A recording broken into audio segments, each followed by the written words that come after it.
Today on Call for Two, it's time for Deadbolt Mystery Society Roundup number 5. Another quick spoiler-free review and ranking of 5 new Deadbolt Mystery Society boxes.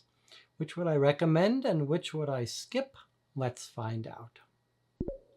Okay, so I'm not going to go into a long review of the Deadbolt Mystery Society system. You can watch my first roundup of these boxes if you're more curious for a longer discussion of it.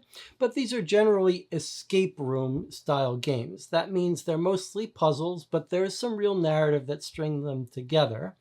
Deadbolt Mystery Society is a subscription service. Typically, you would subscribe and get a new box every month. The cost of these boxes is now about $30, $35, so they're not cheap. Couple hours of playtime in each. You rarely need to damage anything, so you can pass these along.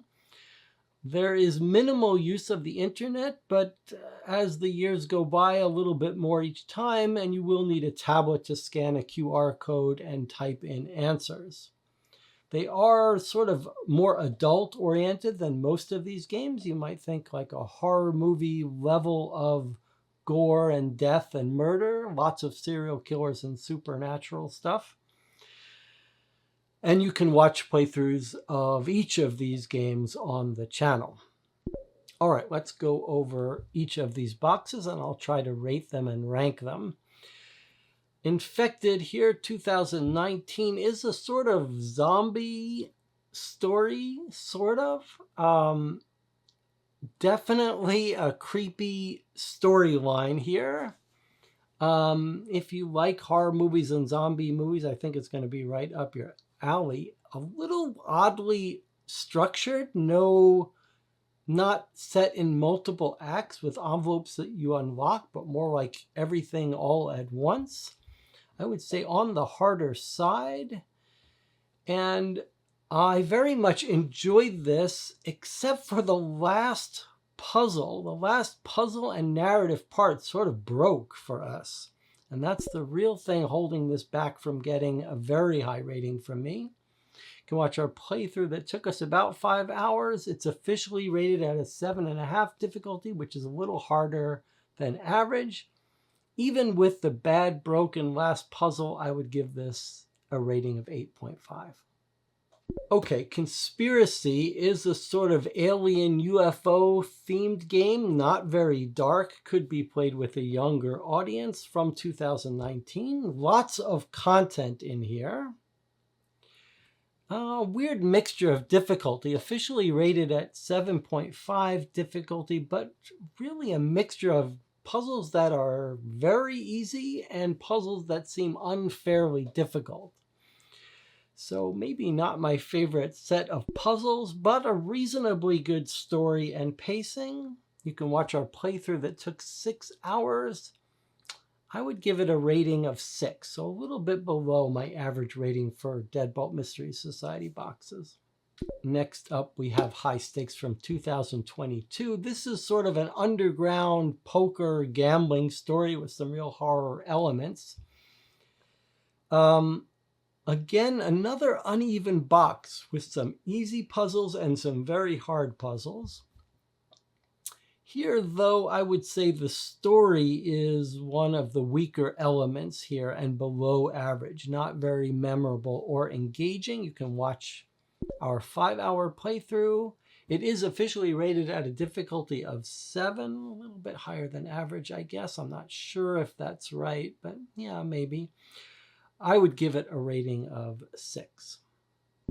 Next up, we have Creatures of the Night from 2024. This is a sort of missing persons supernatural tale. A little unusual in that it's got some what feel more like adventure, choose your own adventure game-like elements. Puzzles, mediocre, but a nice story with some nice character-focused stuff and some good characters, a good amount of humor that lands. And I think if not all of the Deadbolt Mystery Society boxes have a supernatural element, but if you are interested in that kind of thing, this may scratch that itch. It's rated at difficulty 7. Well, I guess that's about average. You can watch our 6-hour playthrough here on YouTube. I would rate this a 7, a little bit higher than these previous two. Lastly for today, we have Witch Hunt from October 2024, a sort of witch coven supernatural possible story here. This was one of my favorite Deadbolts that we've played in a long time. And I do think it captures what they do best, which is a very good, compelling, scary horror movie narrative with some good puzzles. And for me, the other element here of Witch Hunt, which is one of my favorite things, is when you're not really sure if there's real supernatural or if you just have some serial killer who's crazy, who thinks that supernatural stuff is real. And it keeps you off balance here. There's a very good pacing. There's a very good villain. It does have an adult horror element that I found quite satisfying. And some good puzzles that are sort of non-linear, that you're not sure what goes with what until it all clicks into place. So yeah, one of my favorite Deadbolt Mystery Society boxes, though I do need to say that not everyone who played it along with me live thought of it as highly as I did. And we did play it fairly quickly. I think the playthrough for Witch Hunt took us about 4 hours, which is pretty short. It is officially rated as a 7.5 difficulty. I think that's about right, but I would give it a rating of 9. All right, final thoughts. As always, Deadbolt Mystery Society boxes, the price seems a little high to me. $30, $35, that seems high for what you're getting here. But there is some real consistency to the experience, and it is when they work, they're great. And even when they don't work, they're still pretty good. And nothing gets destroyed, and there are enough subscribers that you can frequently pick these boxes up used, and they're as good as new, and I would recommend that. There are now the Deadbolt Mystery Society is experimenting with some printable versions of their boxes, and I think that might be the way to go here. These are all very low production quality boxes, and there's no reason why a print and play experience couldn't be every bit as good.